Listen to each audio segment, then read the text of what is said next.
En France, le tarif de l'électricité est réglementé, c'est-à-dire régulé. Il est fixé par l'État. Plus précisément, c'est la Commission de régulation de l'énergie qui le calcule en empilant les coûts d'EDF liés à la production, au transport, à la distribution et à la commercialisation de l'électricité.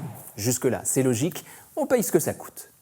Mais depuis l'ouverture à la concurrence, la méthode de calcul a été, comment dire en termes acceptables, légèrement modifiée. Selon l'INSEE, entre 1980 et 2000, ce tarif est passé de 8 à 10 centimes le kilowattheure pour les ménages français. Il est donc resté plutôt stable et abordable.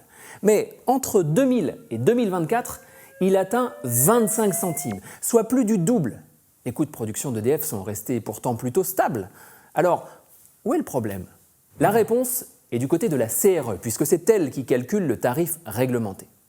Le tarif réglementé est calculé pour assurer coûte que coûte la viabilité des fournisseurs alternatifs. Pour faire simple, le tarif réglementé, initialement basé sur les coûts de production d'EDF, a été tordu pour favoriser la concurrence. Vous savez, celle dont on parlait dans le premier épisode. Concrètement, ça veut dire quoi ? Eh bien que si les fournisseurs alternatifs estiment que le tarif réglementé est trop compétitif, trop bas par rapport à leurs offres, ils vont voir la CRE.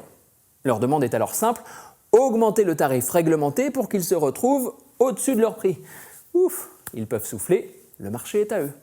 Ils ont légalement le droit de contester le tarif fixé par l'État.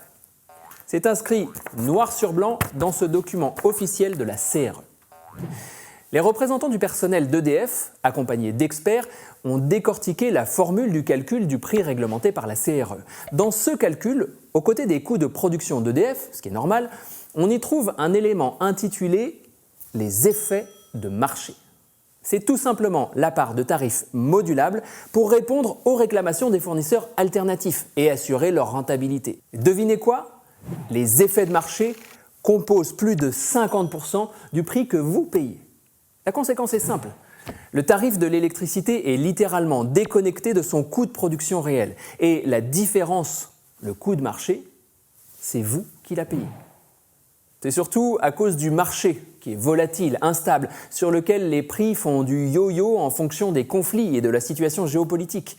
Là où le tarif réglementé protégeait consommatrices et consommateurs, l'État, via le calcul de la Commission de régulation de l'énergie, l'a rendu complètement dépendant du marché. Et l'addition est salée. Dans son dernier rapport de mars 2024, la Cour des comptes estime que la facture globalement acquittée par les clients finaux et les contribuables pour l'approvisionnement en électricité a excédé de près de 37 milliards d'euros les coûts de production nationaux sur 2022 et 2023. Franchement, merci le marché.